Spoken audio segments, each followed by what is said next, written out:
Welcome back to Real Talk for an Unreal World. We have a reoccurring guest today, and his name is Matt Schmidt. Matt Schmidt is a quantum healer in the field of navigating individuals into a deeper state of consciousness so they can help alleviate themselves or find the traumatic experiences within themselves using a deeper state of consciousness. So you actually end up being the one who heals yourself. But we're going to use this with the conversation surrounding mental health and mental health awareness. So one of the conversations that we're going to have is regarding anxiety, depression, addiction, and how these are patterns of thinking. But more often than not, these patterns of thinking are created from traumatic experiences in our lives, where we teach ourselves to distract from processing that emotion. And when we teach ourselves to distract from processing an emotion, it creates mental health patterns and behaviors that are debilitating to our growth and often can hold us back from having real experiences within life, within other individuals, within connecting to ourselves, and with really just being our true authentic self, because we have hidden from parts of ourselves that we do not want or know how to look at and process. So in this episode, we're going to talk about that because I think it's something that we can all relate to these days. Mental health doesn't have to be only situated around schizophrenia or multiple personality disorder or autism. Mental health is just that of which holds a human back. And we're going to talk about that, and we're going to figure out ways and to see new ways to heal ourselves or just become aware to help us alleviate ourselves from those patterns, habits, and behaviors, because we have the power to undo anything that we have created in our life to help us grow to our highest, most true possible self. So I really hope you enjoy the conversation today, because there's a lot of good things in here. A lot of good things in here for parents that are trying to communicate with kids, or ADD, ADHD, like all these things. We're gonna talk about new perspectives and the topics surrounding them. So I appreciate you for listening, and I hope you enjoy the conversation as much as I had having it.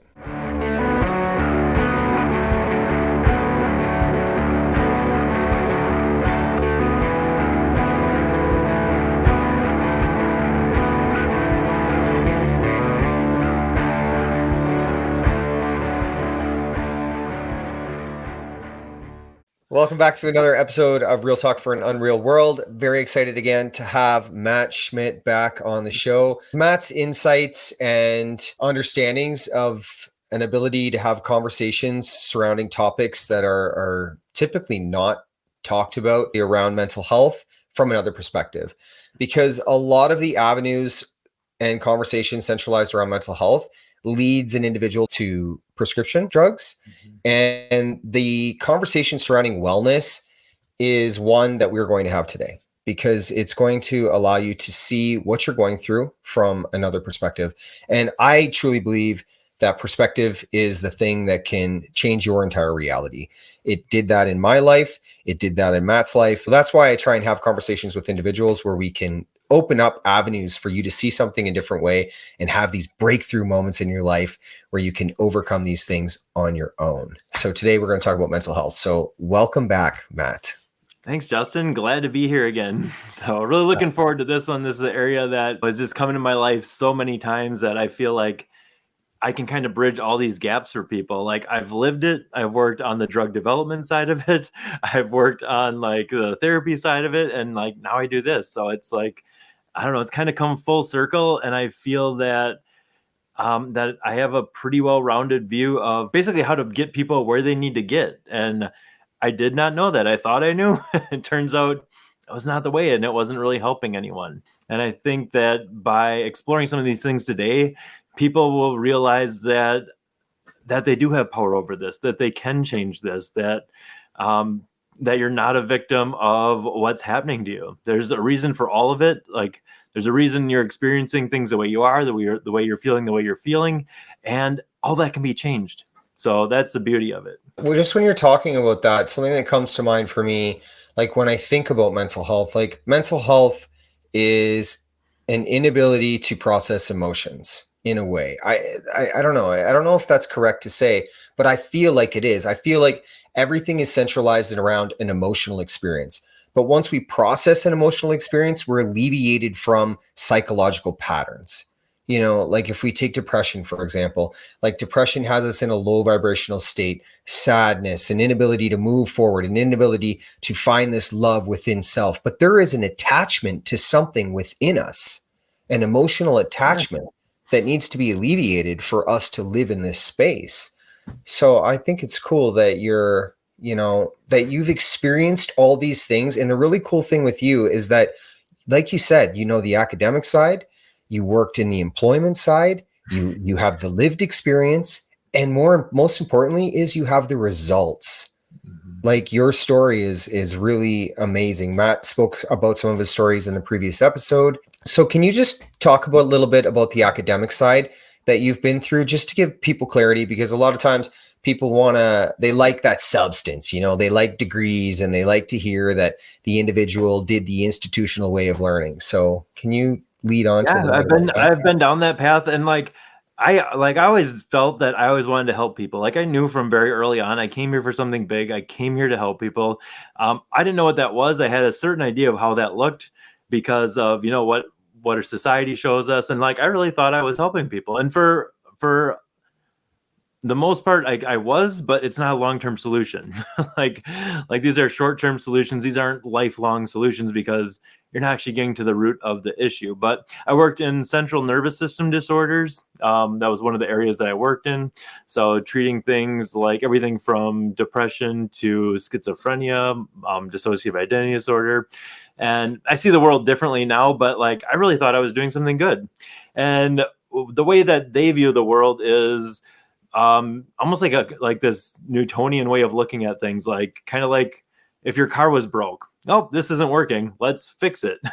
Well, you're talking about pharmaceutical companies, from right? a pharmaceutical perspective. So right. My old mentality was if there's not a solution for in terms of drugs that we can give you, we just didn't find it yet. That was the way I viewed the world. And I really thought that was the solution. I was really invested in that. I really thought I was helping people. Now I kind of look at that work as kind of like putting tape over the check engine light in your car and being like, yep, it's fixed. See, the light's gone. You didn't actually get to the root of the problem.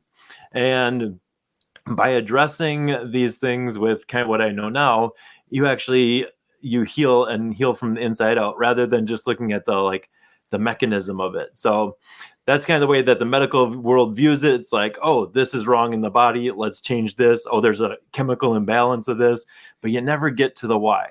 You never get to that root level of why the hell do you feel this way in the first place? And when you can address that, that's where the magic is.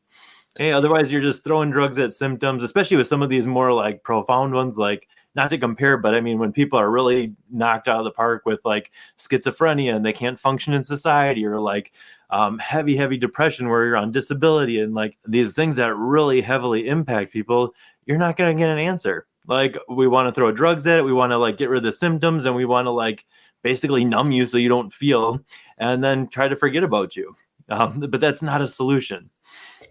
Yeah, that happened in my family with a family member as well. She was debilitated by depression, and she ended up just becoming a guinea pig. And it was incredible until it took her to a point where she taken enough pills that she tried to kill herself. And then she was put into the hospital and she was put under observation, and they removed all of the pills from her, and she never went back on a pill again. So, that what you're saying right there about masking symptoms and just trying drug after drug after drug on a human, it kind of, I saw it in my own family. And I mean, it's pretty common to have that just to be forgotten about, because no one's actually having the conversation about the core issue, like Matt says. And this is one conversation we're having for depression, but addiction is the same thing. When I came out of my addiction, they wanted to medicate me with all kinds of drugs. And I told them no. I said, no, I don't need anything. I'm going to understand myself from within, and I'm going to get to know myself from within. And I did that. And had I taken, I would have altered my being, my vibrational frequency, and I wouldn't have flowed through all of the feelings, emotions, and experiences that I needed to flow through. And that's a big part of the journey, but people are afraid of that. Yeah, they're afraid to feel. And that's really what happens. That's where stuff gets stuck, because you look at any of these things, none of that stuff's happening now. Like Right. none of the stuff that's affecting you is really happening now. Like it's all these things in your mind. You talked about perspective. Awesome. Like you can't change the past, but you can change how you relate to the past. And all these things are accumulated. You look at a 2-year-old, they're not depressed. They don't have these problems. It's because life happens. And then we attach to those things. And it's our relationship to the past that's keeping us stuck. So staying in that like prolonged sadness, like you said, for depression or with, I see anxiety and depression as kind of like opposites. Anxiety is worrying about the future. Depression is being stuck in the past. So the reason why that happens is different from case to case. But when you're focusing too much on the future, that's where the anxiety comes from. And it usually stems from maybe not having control or, like a lot of different things that could make that pop up. Mine was so bad that I would have a test on Friday. I wouldn't sleep Monday through Friday. Like it was just like that heightened state of worry. And then by the time you get to that actual event, it's not that bad, but like you create this scenario in your mind that makes it that. So once you can change that and be like, okay, well, the test is going to be the test and just show up for it. Like that's where you make the great stride. So Yeah, anxiety, the fear, it's almost like as if it's a judgment of self or the fear of judgment of others and the fear of judgment of the experience, failure, like success. There's so many hypotheticals and assumptions that are created. And something I thought about with anxiety is like you attach more so to the anxiousness, those thoughts. So with anxiety, if the moment you begin to become anxious. So for me, when I talk to people about this, it's like, that's your moment. That's your moment to choose to follow the anxiety and create a scenario for the character to become anxious about, or stop yourself right there, realize that there's nothing to become anxious about because that thing that you're anxious about hasn't yet happened, or you're in control of your own personal awareness of your own self-judgment. So it doesn't matter if others judge you. And that just training that pattern of thinking will over time alleviate you from the anxiety. But attaching to the story, creating this scenario for the character to go in, that to become anxious around, that's what people go with. And they get lost in that cycle. Do you believe, is that true? Or I believe it. I think the way that you're describing does work, but it's hard to do. That takes some like self-discipline. That takes a lot of effort. With kind of the way that I address things now is like we get right to the core fast. So I had someone, they had bad anxiety about like she would get anxious when she would go over bridges, but it was just ones where she couldn't see the other side, and she had all this list of things that made her anxious. And in 30 seconds, we were back when she was 5 years old. Her parents were getting divorced and she didn't know what was going to happen. And this fear of the unknown was in all these parts of her life. By addressing one thing, that broke that whole cycle. It's just like, nope, not a thing.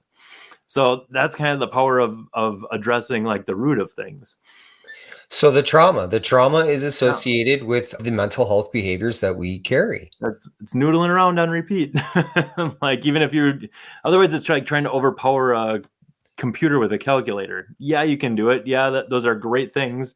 But I think it's more important to get it to, well, why do you feel this way in the first place?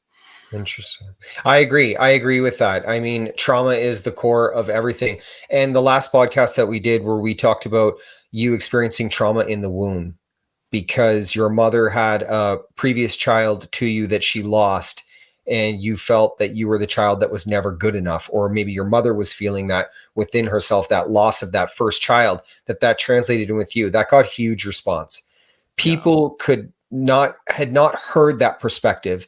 And then when it was translated the way through you in a personal experience, that really woke a lot of people up to understand that maybe some of the trauma is far beyond their memory, yet it was there. Sure. And before you're like, oh my gosh, I screwed up my kids, just know that a lot of this unconscious level, and like there's so much more going on. And they're actually finding this scientifically, believe it or not. I like to bridge this gap for people. There's if you look up epigenetic inheritance, that's what this like is called now. And they've actually discovered even 3 generations out that there's certain genetic markers that are triggered in people that are offspring of Holocaust survivors. Like 3 generations out, they're still experiencing the trauma physically and genetically from that event. Because the energy is exchanged from one human to another, because that's what we are. Everything is energy. So we know that in our world, but now science is like, holy crap, this is actually a thing. Like these people are affected from something they've never experienced. Yeah, it's interesting. My wife and I were talking about that, the energy that we can carry from past lives, but also like the beauty of being able to break or Sure. process that energetic connection that has been going on for timelines, those karmic sort of lessons or behaviors that are being passed on to us. We have the ability to end that cycle and start something new in our lives. So you're talking a little bit about schizophrenia. This is an interesting subject. What I love this one because I've worked on the other side of it. There's no solutions.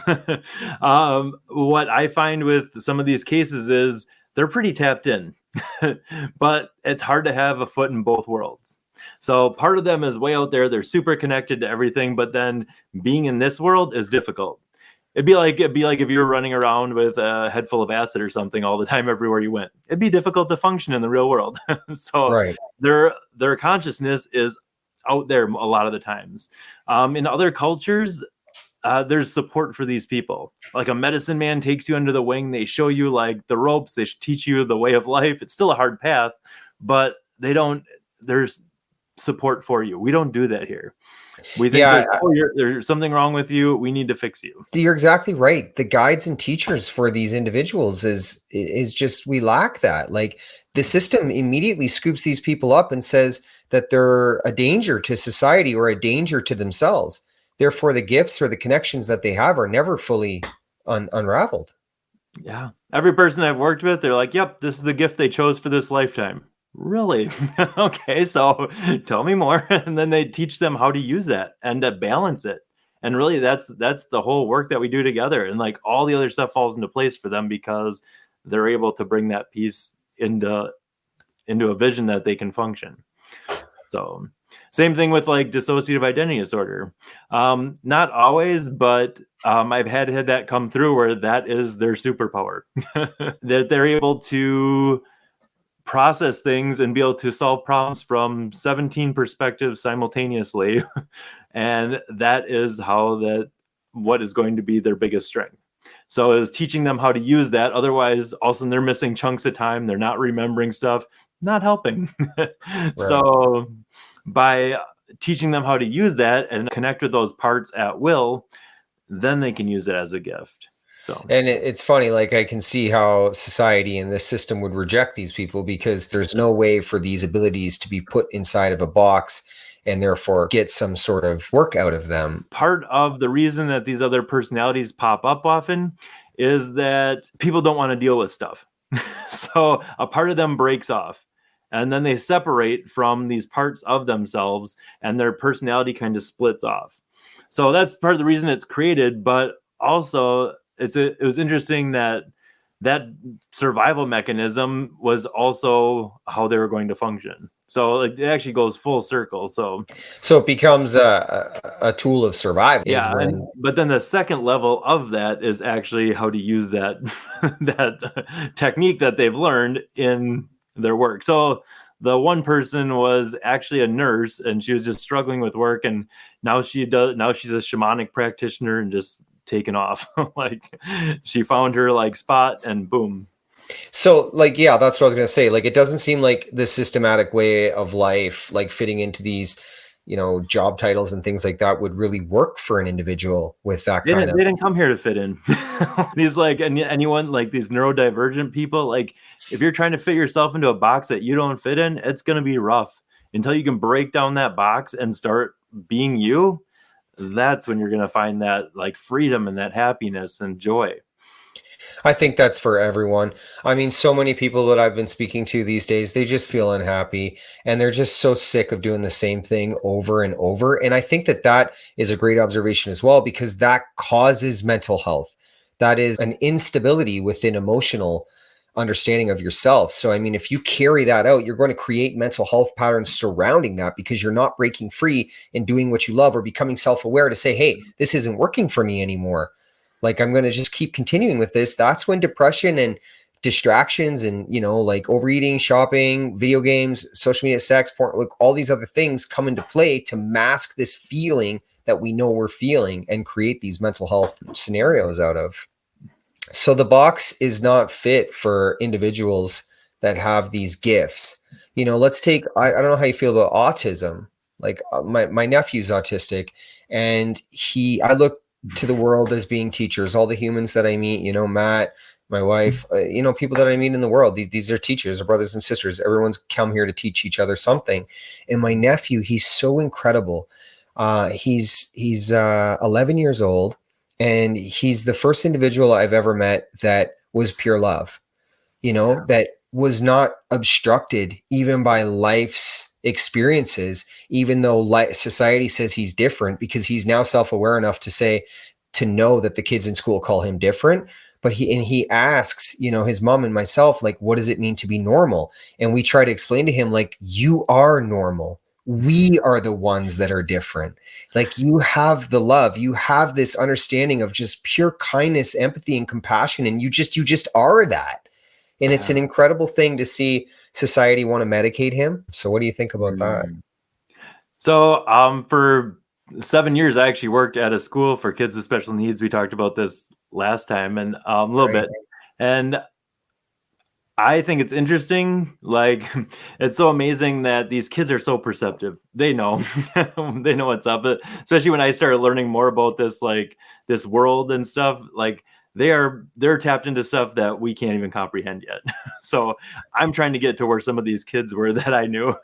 And I've actually been honored to work with some of my former students, and all the autistic kids, they never go to lifetimes here. It's always other planets. And they always tell me the same thing. They're like, oh, I came here to teach unconditional love. I came here because Earth needed help. Came here to raise the vibration of the planet. And I came here to help. I came here to help. I came here to help. And like, that's what it is across the board. Really? So, yeah. You asked them these questions when you worked there? No, after this, I moved away from that job, and I started doing this. And I've been able to work with some of the kids that I used to have. Explain again what you do. I think it's important for people to do. I worked at a school for kids with special needs, and then I transitioned into the job that I do now, which I wouldn't really call it a job. What I do is quantum healing, where I take people in a deep state of trance to go back to things that are affecting them, and I just ask them anything, basically kind of what's impacting their life now, and basically getting them to a better version of themselves, whatever that looks like. So these kids don't need to be fixed. Like, I'll get some parents to like bring me their kid. They're like, oh, can you fix my autistic kid? I'm like, there's nothing wrong. It's the parents that need the help. Yeah. So it's a lesson of acceptance for the parents. Like, they're teaching you, not the other way around. My cousin, she thank the Lord, that my nephew was brought to her, because she just is like that. She's taken on this child, and in the beginning she was really worried, and she didn't get a normal child, right? And then, a couple years in, she's like, wow, I was given the gift, because she was able to be receptive enough to learn from the gift. But many parents are the problem. You're absolutely right. And I mean, you don't have to have a child that's autistic. I mean, the education system is filled with parents that are extremely controlling. It's tough, like having a kid like that. But it's also like, once you look at it as an opportunity to learn and grow from, that's when things can start to shift. Not, oh, I need to fix this kid. Oh, they need to be like this. No, they don't. Like, I'm here to teach you some of the more important things in life. And it's important for what Matt just said right there, like, is to take that opportunity in your own life as well. Like, if you're an individual who's experiencing mental health in whatever form, mental health can be looked at from two perspectives. It can be debilitating, or it can be an opportunity to learn about the thing that has you attached to that mental health behavior. That's what it is. Generally, it's just an inability to speak your truth. I mean, to go into the truth, like, the heart is true. That's what love is. It's the truth.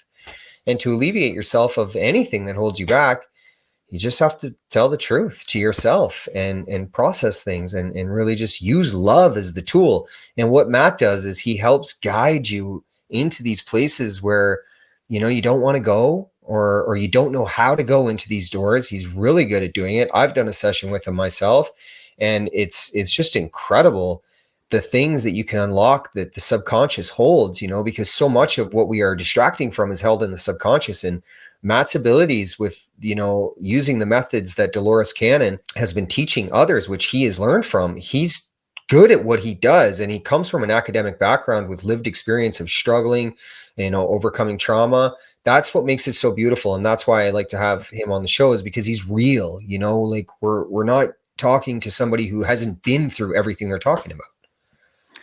I would like to add that I also have all this stuff free on YouTube. So you can do this yourself. It doesn't cost you anything. It takes your time, takes your effort, but you have the choice. Don't let anyone convince you otherwise. I just dropped a video on how to process trauma fast. And like, I've already heard so many amazing things from that people just went through. It's less than 20 minutes. Like, you owe it to yourself, and you can make that choice right now. I didn't know there was options. Like, before I did this, I didn't know there was a choice. I didn't know there was a way out. It's just like, oh, you go to the doctor and they're like, oh, you take these medications now. And they're like, well, for how long? No, you just take this now. Like, that's the solution. Okay. But there is light at the end of the tunnel. It is work. They call it inner work for a reason. It's work. But I haven't found a faster, more effective way to get you to a better place. Yeah. And I mean, results are what speak, right? So Matt offers results. And I think that that's the most important thing. Medication offers results to distract you from what holds you back, for sure. Absolutely. Those are the results. That's why you step up. That's why you take the medication, and you think it's safe because a doctor gives it to you. So everything's right the way it's meant to be. Yes, it is for the pharmaceutical regime that is unrolling this medication, but that medication keeps you in one place and keeps you coming back for more. Whereas what things that Matt is talking about in processing trauma, things that I did in my own life that alleviated me from, a 23-year drug addiction.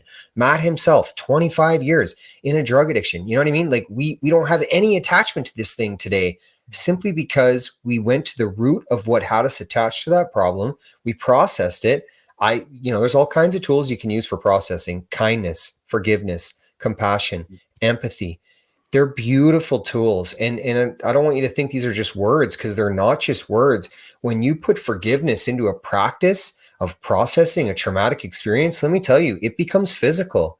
Like, the vibrational frequency that you will feel from forgiveness is real. It's incredible to feel, and you have that ability to do that, and lots of information out there. And Matt's YouTube channel is definitely a place that you should navigate to find these things. And I mean, giving it away for free. And if you have an issue, reach out. I get back to people within 24 hours. Like, we'll figure it out together.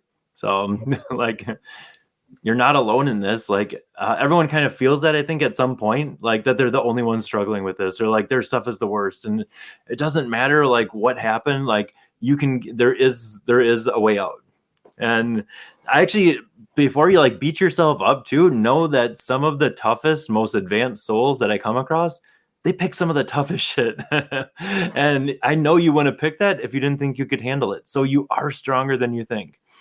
Just know that, like, your soul wouldn't have signed up for what you went through if you didn't think you could handle it. And so just know that you are stronger than, other people have permitted you to believe. Yeah, that's really great, because, you're the only one who holds yourself back.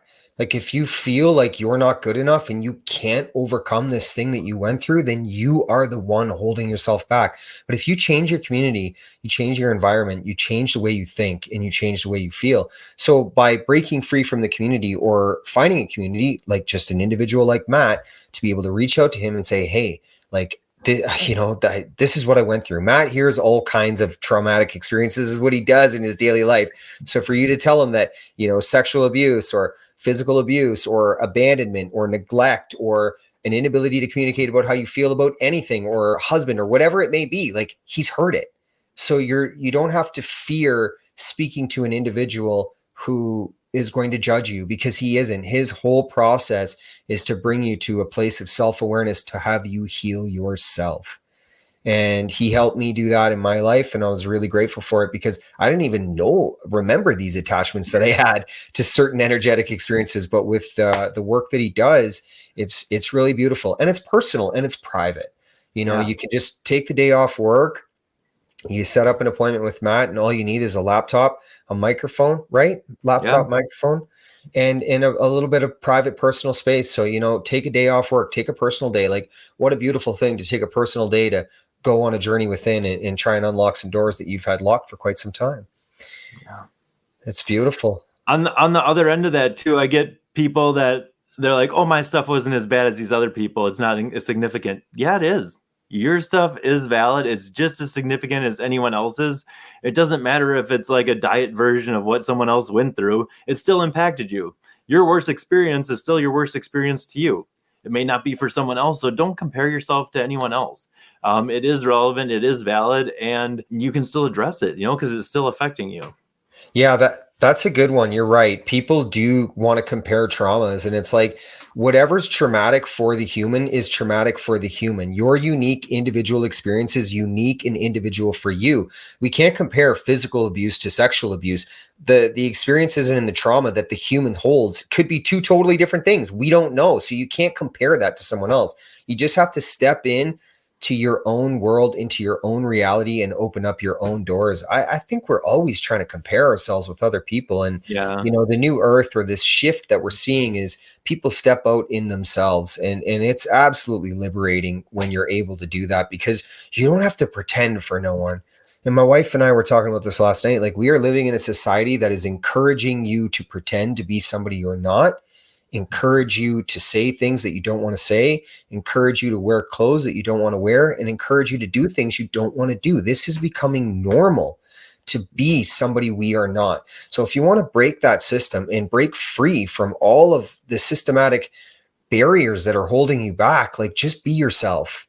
And that is probably one of the most powerful tools you possess. If your teeth are crooked, if you're large, if you're small, if you speak funny, whatever it is, like, that is you. You came here to be you in that form. And if anyone judges you on that, move away from them, or just, really see them for what holds them back in their life. Because if someone else is judging you, geez, imagine the things that they've got going on in their life. And really, you can just view judgment from a standpoint of compassion and empathy and say, I feel for you, like, it's a beautiful thing to do. Because literally none of that has anything to do with you.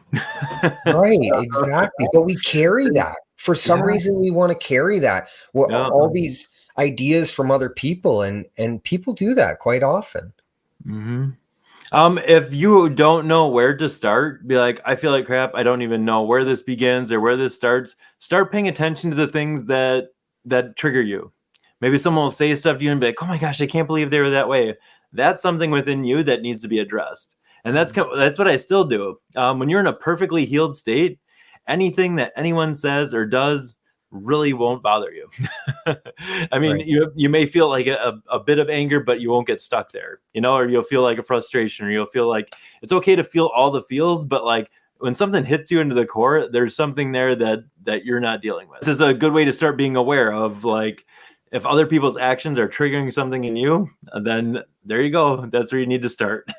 I'm happy you said that. Like, where do we start? Because that is the biggest thing for everyone. The reason they just stay in this routine where they're holding on to long-term pain, because they don't want to process anything, is just because they don't know where to start. Like, where do you begin with all this? I often say, like, removing the distractions from your life. You work a full work day, and then you find it acceptable to sit in front of Netflix for 4 hours a night, and you don't do any self-reflection. There's no time for yourself. Like, that's the first place you got to start looking. I mean, you have to make time for this kind of stuff. And you also have to remember that it's not easy, because we've been distracting from it for so long. So anything that we try when we first begin something is difficult. Absolutely. But especially when you start working on yourself. I've been in this phase of self-reflection here for like the last couple of weeks. And, at first I wasn't sure what was going on with me. I felt like off, and I felt like just, I could feel like something was going on, but I was highly aware because I was off. So I had places to start putting my attention. I was like, okay, well, like, why am I feeling off? Why am I feeling awkward? Why am I feeling so aware of these responses that I make? And it's because I was actually focusing on ego, like really building a new relationship with ego, because the person that I was, 3 weeks ago is somebody I'm not today, because I'm always aware of who I want to be, and I'm able to analyze myself and catch myself more, because something as simple as a response to someone, just something you say to someone, catch yourself. Like if you don't like that, totally fine.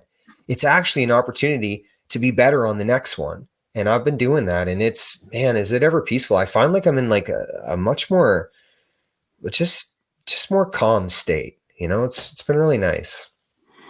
I saw a really good thing that was about anger, frustration, like all its forms. Like the talk was how to never be angry again.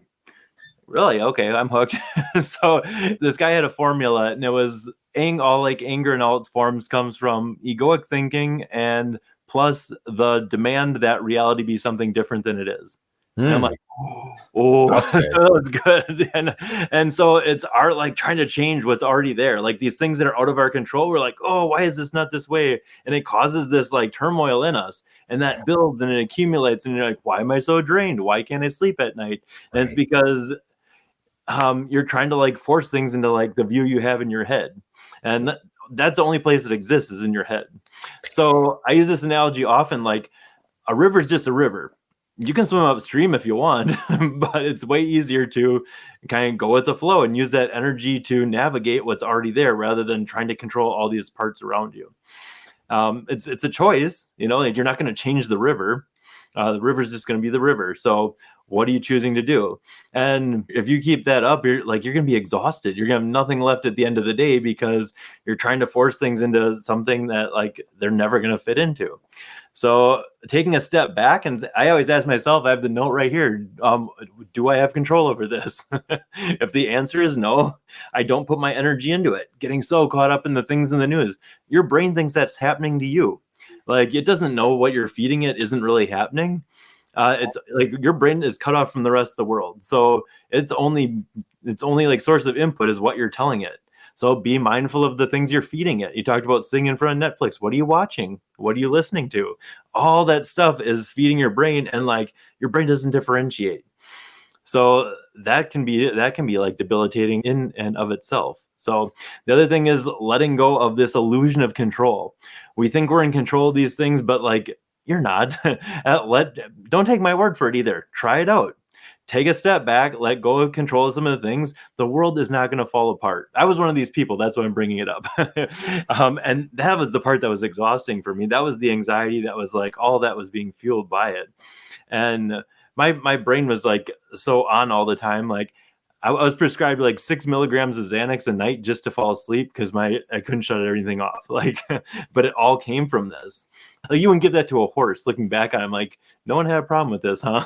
And I'd sleep for 2 hours and wake up again, like ready to go. Like, but once I let go of that part of like what I didn't have control over, it was like, it was so freeing.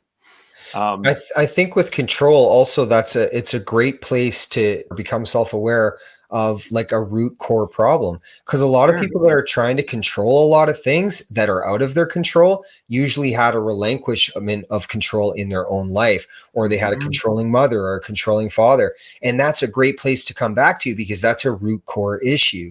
So if we feel like we have to control everything, why is that? That's self-awareness, that's self-reflection, so you can really process that. And if you don't do that, like it becomes other things. Like people that have had Parkinson's, it's from trying to control the things and people in their life. It's like left unchecked for so long that it turns into that. So you can dodge a bullet. Some of this stuff is so preventative. It doesn't have to become these like big conditions because you can address it now. Even if you're not sick, you can start addressing these things in your life now so that they don't become things. Right. And I think sleep behaviors are so important. Diet, sleep, good water. I mean, these three things are the core fundamentals of like mental health, like positive mental health. If you have a good diet, you got a good sleep pattern, you're drinking plenty of water, this is what creates a foundation for strong mental health. So please take a look at your diet and your sleep patterns. And for many that aren't sleeping at night, it's because that's the time that you're alone with your thoughts. So if the mind doesn't shut off and you need drugs or you need something to shut the mind off, that's a great place to become aware. Okay, like Matt said, am I trying to control things that are out of my control? Am I creating hypotheticals and assumptions for things that haven't happened yet? Am I living in the future? Am I living in the past? Like these are all opportunities to become self-aware of the very reason why your mind is going certain places. It's more an opportunity to become a witness of what your thoughts are saying. What are they teaching you? Because they're trying to teach you something. And they're going out of control because you have no guidance and there's no education on how to slow them down or how to become aware of them. And that's, why we're having these conversations today, is to really bring an awareness, like, to what you can do. Like, we all have this ability to self-heal if we can self-reflect, if we can take a moment and see things from a different perspective. Like, that's how it all changes. This just popped up. So like one of the things that I did when I started, before I knew any of this stuff, what made me become aware of my thoughts was I would count to 3 before responding to someone. I was like, because I was always like, I would be the person that would always interrupt people, like cut people off. I always had something to say to everything. I took a step back and I'd count to 3. And like, then I was like, holy crap. Like, and I started being aware of these thoughts that were just like almost on like autopilot, where they're just like coming to the surface. I was very reactive. And then taking that step back, oh my gosh, that's when things started to shift for me. And you can do that. You can do that right now. You can do that in your life. And it really helps you become the observer of your thoughts and the stuff that's running in your subconscious mind. And breaths, like, I slide this in here. Like, if you're taking a count of 1, 2, 3, take a deep inhale and a deep exhale at the same time, because then that slows the nervous system as well. That regulates the vibrational frequency and it really clears the mind. So it's a practice as well, but that's a basic one, 3 breaths. Good Lord. Like, if maybe you have to become the witness to say that I can't even take 3 breaths, and that's okay. That's an observation, but start with one, baby steps. Exactly. and that's just it, right? Though, like, just Matt's finds solutions, you just find a solution. You don't have to say, oh, I can't do this or I can't do that. Well, then you're the person that is going to never allow yourself to heal. Like, because that's how it is. We are the person that never allows ourselves to heal because we set boundaries and barriers for us because things are hard. You'll create that reality. Oh, I can't. Universe is like, okay, you can't. And then they'll make it not happen. Like, exactly. Because words are a spell. Like, they really are. The conversations surrounding spells these days have been picked up by wizards and witches, and it's been manipulated into this thing that we see that, can't be obtained. But that's very incorrect. Words are absolutely a spell that you speak for yourself to bring and manifest a reality that you are living. It's typically done through thoughts and words, distributions of vibrations. So be very careful as to what you think you're saying. My wife and I, when we're sick, we don't even say we're sick. We either say we're healing, like I'm healing, or I'm unbalanced. And something so simple as that tricks the body into thinking, okay, well, there's another way I'm dealing with this imbalance within my body. And that imbalance is the result of me healing myself. And I'll tell you, like, if we get sick, it's usually the result of an immune system that needs to be upgraded. And after that, we just flow through it. Like, I can be around sick people. I've been around sick people all winter. Like, I'm not getting sick. Like, and I really truly believe, well, good diet, good sleep, drink lots of water. And I'm calm and still in my mind. I'm very self-aware. I self-reflect often. I'm very cautious with my community and what I take in. And that is all relative for what is left for me at night when I'm laying down with myself. So I think that we need to remember, like, the power that we possess. Like, I only have a handful of friends, man. I only have, like, I know so many people, like, they do this podcast and I'm out in the world and I love people so much, but my friends, like, man, I don't have many, because those are real relationships to me. Like, if Matt calls me in the middle of the night and says, Justin, I need 10 grand, and don't ask me about it. Okay, bro, I got you. You know what I mean? Because I trust you. And that's a friend. Or, like, I can tell him how I'm feeling, and not expect him to judge me for it. Actually, more so because he's my friend, I can open up about how I feel because I want to hear his perspective, because he's probably going to help me see myself in another light because he's my friend.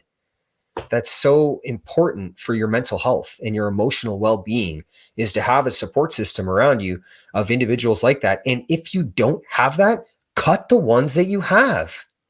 Like, cut them. This is all part of the emotional and mental well-being capabilities that you possess, is to surround yourself with positive people, or people that are just seeking more. I think that's the real conversation. And it's okay to be alone sometimes. Like Yeah. that's where you make the progress. But when you're not clinging to those old relationships, it really sets you free. And believe it or not, it sets the other person free. I've worked with people on both sides of a relationship, and they both told me they were holding each other back by staying together. Do it out of love. It doesn't have to be a mean thing. It doesn't have to be a bad thing. Some people outgrow each other, and you're just done with that person in your life, and that's okay. Like, and to think about, like, we were just talking about this, like, to become aware that your partner is holding you back, or quite possibly 5 to 10 years into the relationship, you see that this individual isn't aligning with you and who you want to be and who you want to grow to. I mean, I was in 2 7-year relationships. I was a total drug addict, mind you, but I tried to keep it together. The best thing those women ever did was leave me and go spread their wings and fly. The only thing I would have said to them is to do it sooner, but I was holding them back. I was manipulating and trying to be a narcissist, to be like, this is all me. This is all me. I need everything. But, a lot of people that are in these relationships, they cannot break free for whatever reason: materialism, an inability to be alone, like the fear of the unknown. Take these things and use them as your advantage, because I'll tell you, once you're free from what holds you back, even if it's another human, like, you begin to think for yourself and you really begin to grow. And is life going to be difficult? Sure, absolutely. But, like, it's meant to be difficult. Like, difficult situations are what help you appreciate the ones that are so beautiful, because you worked for them, and you got to put work in to get those kind of things to happen in your life. And a lot of the people, I take a look at myself, like the people that I'm surrounded by, are people that have had immense amount of struggles in their life, because Sure. they know themselves, right? Like, they've been through shit. Like, so because they know themselves, like, I can rely on them, like, they're not going to take from me. They've been through their own things in life. We know each other. We know who we are. That's really important to see, that if you have an opportunity to struggle, like, go do it. Yeah, even just now, think about all the proudest moments of your life. Was it easy getting there? No, if someone handed it to you, it wouldn't have been a big deal. Like with Right. anything. Like, I think of you, Matt. Like, I mean, like, your story is pretty incredible. Like, it's just highly academically aware at a very young age, and you had all of these, like, goals that were set so high that you set yourself, and it took you down this avenue of academia, but anxiety and stress and drug addiction, and all of these possibilities that took you away from yourself. And then here you lost everything to truly find yourself. And it's like, that's the sacrifice today. Like, we're not up on top of temples cutting the heads off of our brothers and sisters to sacrifice ourselves for some god in the sky. We don't do that today. Today, you sacrifice the materialism to find yourself. You sacrifice the relationship that you've been in for 20 years to find yourself. Like, that is sacrifice. You sacrifice the job that doesn't serve you to find yourself. Like, maybe, Matt went from creating pharmaceutical drugs to working with kids with disabilities, and he found that that was the greatest job, that he could have possessed, but totally different from what society says is successful. Yeah. He had to find that on his own. So don't be afraid to break free and try something new. Talk to me a little bit about ADD, ADHD. I think those brains work different. I was diagnosed with that, but like I wouldn't change any of it now. It was a struggle in school. Like it was that actually like caused some of the depression, and like it snowballed into all these things. I was beating myself up because like I was struggling with things that I knew how to do. And it was so frustrating because I was proud, like, not to brag, but I was probably the smartest kid in the class. I just couldn't, like, if it was a test or whatever, I couldn't do it. In one class, I had the lowest grade in the class, and I asked to be in a different room and to take the test, and I went from the lowest grade to like the highest grade in 5 years and on every test, like because I was able to like just finish it. But like I don't know, it was the things that were under the surface really became apparent when I started having like quantum physics and stuff like that, classes that really pushed you to like your limits. And I think a lot of these things go unnoticed if you're intelligent. They're just like, oh yeah, you don't have an issue, like because you're getting A's, like you don't have an issue with this. So I think it got missed for a long time, but like once things got hard enough, it was very apparent that those issues were still there. Like, sorry, just to ask you this real quick. Like, when I listen to what you just said there, school is probably the earliest place that we are finding this label ADD, attention deficit disorder, happen. And when I look at that and like listening to what you just said, like a lot of the information that was being given to you may not have been information that you really were wanting to hear or wanting to receive. Like, of course, your attention is going to be somewhere else if what you're trying to take in isn't what you wanted. Like, it's not the place you want to be. It was the place I wanted to be, but the other like distractions at that would throw me off, and it'd be this jumbled mess in my head, and I couldn't process. Because there'd be so many things going on that my like way of thinking just didn't work. Like, it was people getting up, people would finish before me, and it was like little things like that, like that would seem like not even a deal to anyone else. And that was the issue. But like the real thing was my brain worked different. And once I learned that I was just different, it wasn't an issue then. Like, I was like, okay, I do stuff different. No one ever taught me another way. It's like in school, it's like you fit in this box and this is how you learn. Yeah. And if you're outside of that, oh, you have this, oh, you have this, oh, you have this, not knowing that you actually have this strength because you can see things, you can see the world differently. Yeah. But that also means that you learn differently. So it's learning to help your brain function and to like function in society. And once you learn that, like, the medication is just a tool. That's not going to help you like in and of itself. It's actually a tool to help you with these things. Now I'm not on any medication, and my thought is like way clearer than it's ever been. Like, discovered like meditation and like all that helped way more than anything. While I was going to school, I think it was important, but now I love the way that my head works, especially working with people. I can be like all over the place and figure out all this stuff from ways that a normal person never would even consider. And it's one of the best things. I wouldn't change it. So you just said there that, you know, being on the medication as a tool worked at school. It worked at school because it helped you be like everyone else. Yep. See, and I'm glad we're talking about this, because there's, you know, Matt is not able to go to the doctor when he's in grade 7 and say, I have ADD, I need medication for it. His parents have to put him on it. So I think it's really important for parents to know, like, the classroom environment might be the place that is causing the attention deficit disorder, because it doesn't work for the way the human's mind works. Because I'm the same way. Never worked for me either. I never took medication ever. I just stopped going like to school, because school was pretty easy for me, and I found it kind of boring. It just the way it was all set up. Like, I was really, I don't know, I guess I was really aware to it. And some parents might feel like their kids need that in order to succeed in life. And sure, that's the way the system tells you that you're going to be successful, is by obtaining degrees and becoming a better employee than someone else.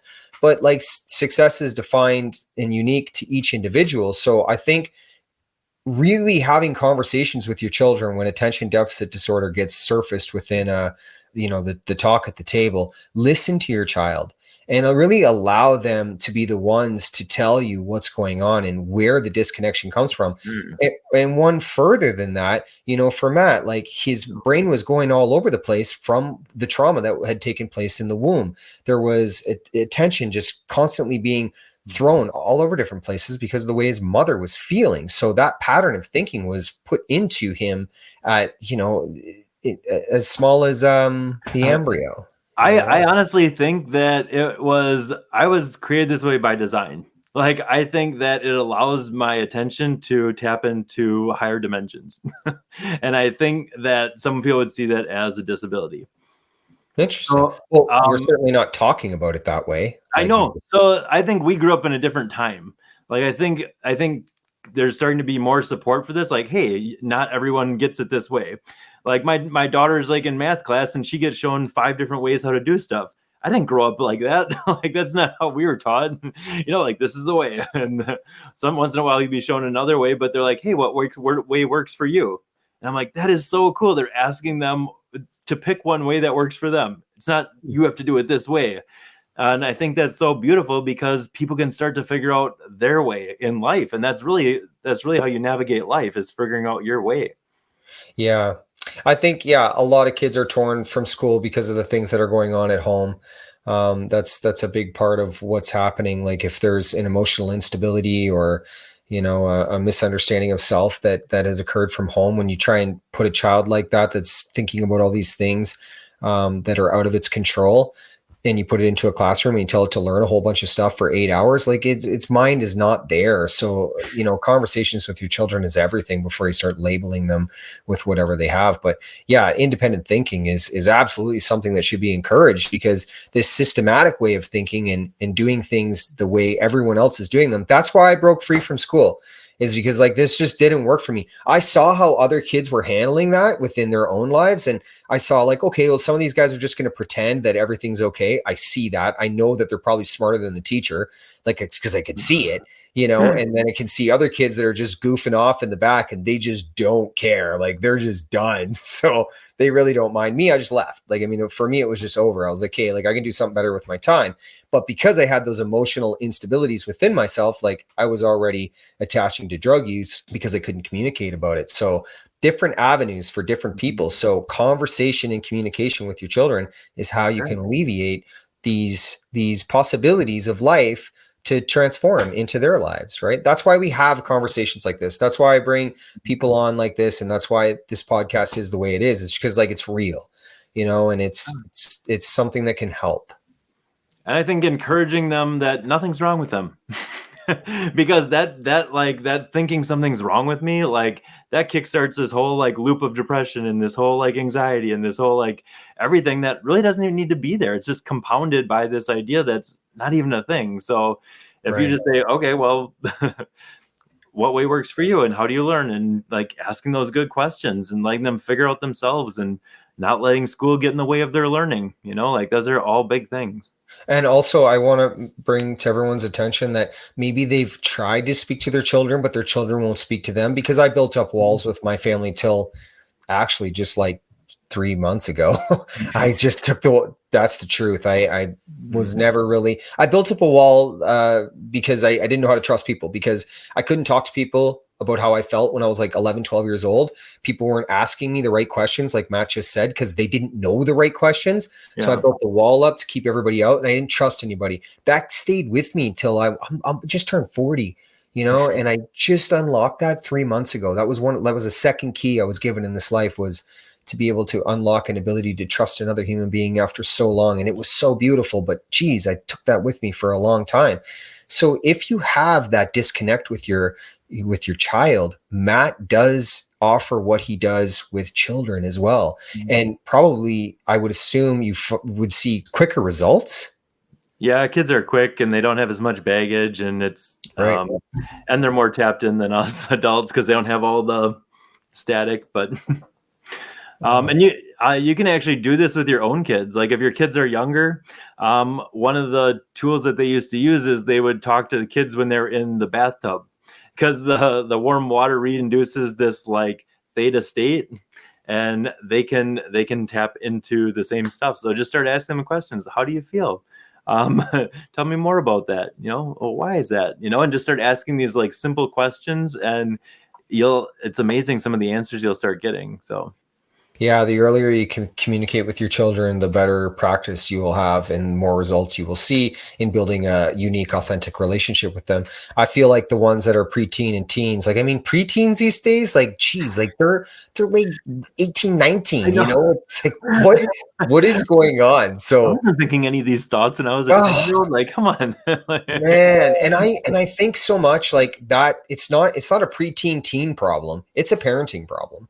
Like if you're not able to have open conversations with your children about, why they dress a certain way, why they speak a certain way, why they put down kids, or why they act a certain way. Like, I mean, that's really a parenting issue. Like if your kids aren't open with you, there's a reason for that. And it's because of communication, and establishing that communication at a very early age will really help them with their mental and emotional health, because that's what we're here to do. We're here to be guides. And, our lives are not always perfect, right? But it's through our struggles that we're able to share that and be vulnerable with our kids and say, hey, like when I was 15, I went through this, right? Mm-hmm. Parents don't want to do that for some reason. I thought my parents were perfect. Exactly. My daughter didn't think that I could screw up. And I'm like, how did that happen? Like, like adults aren't infallible. Like, and so sharing those, like you said, being vulnerable, sharing Yeah. those things, experiences, those are huge. And the biggest thing you can do for your kids, honestly, is being an example. They're watching every move, they're watching everything you do. Be the example of what you want for your kids. Yeah. And sometimes that means talking about the things that you had to go through in life. Like, geez, like if you're able to step up and say, I didn't always get it right. I made mistakes. One time I got too drunk and I went to a party and this happened. You know what I mean? Like, let your kids know who you are based on your experiences, because a lot of people restrict their kids from going to a party where there's alcohol. Well, why? Oh, well, it's no, because I said it was no, but give them the reason why it's no, because something happened to you in your life that lets them build a connection and an association with you as a person, not an authoritarian. So that to me was really helpful in my life when I was able to have those kind of relationships and see, my parents for who they were, not what I thought they were. Just like Matt said with his daughter, like she thought he was like, this, and I think that that's pretty normal for kids to think that way. Dude, that's why I like having conversations with you and just like being able to see where a conversation can go. I had no idea that talking about mental health would lead us into all these beautiful places, but I feel like the conversation that we had today was certainly one that needs to be distributed. I believe so. And when you can see it from, I mean, like, people say mental illness, and I'm like, it's not that at all. Like, I love how you said mental health. Yeah, because these are all aspects of things that every person addresses, and they're all things that you can do. So yeah. And really like taking back the power in your own life. Like if you keep giving away your power for other people to tell you how you're going to feel, how you're going to heal, what you need to get to these places, like you're going to be confused along the whole road because you're not doing anything. And I get it. There might not be information and education and tools that you have, but you've got to think outside of the box of what the system is offering, because I mean, let's be real. People are unhappy today. They're disconnected from each other, from themselves. They're medicated, they're overworked, they're underpaid, they're overstimulated. Like we have to take into all of this into consideration to really see where we are in this present moment. And that's okay. Like that's happening for some people, but you don't have to be an individual that's happening to. You can step back from all that and say, okay, like, what avenue am I going to explore today? Like if these guys are saying that I can heal myself, like how can I do that? And maybe it's not the things that we talk about, but find someone that is connecting with you in the way that the language that you need to be spoken in. Just want to say thank you again, bro. Like I really appreciate it. And just real quick, like for people to be able to find you, that you want to pump you. So your YouTube is Matt Schmidt QH. Yep. Matt Schmidt QH on pretty much everything. And we'll probably put the links in the comments below, huh? Absolutely. Yes, we will link everything in. And please reach out to him if you're looking for someone to talk to. I know I had a few people message me from our last episode. I believe Matt was episode 33. So you can hear Matt's story of how he arrived to this place. They had told me that they'd reached out to you I've had so many people reach out, and it's been so freeing for so many people. And even like members of my family got a little crunchy, but in grand scheme of things, people are to be able to connect some of the dots and they're able to put some pieces together, and like, nothing but good stuff. Like I see the big picture and it's just beautiful. Cool, bro. Thanks again, man. I really appreciate you coming on, having these conversations and just sharing an awareness and your experience. Yeah, no, it means a lot to me.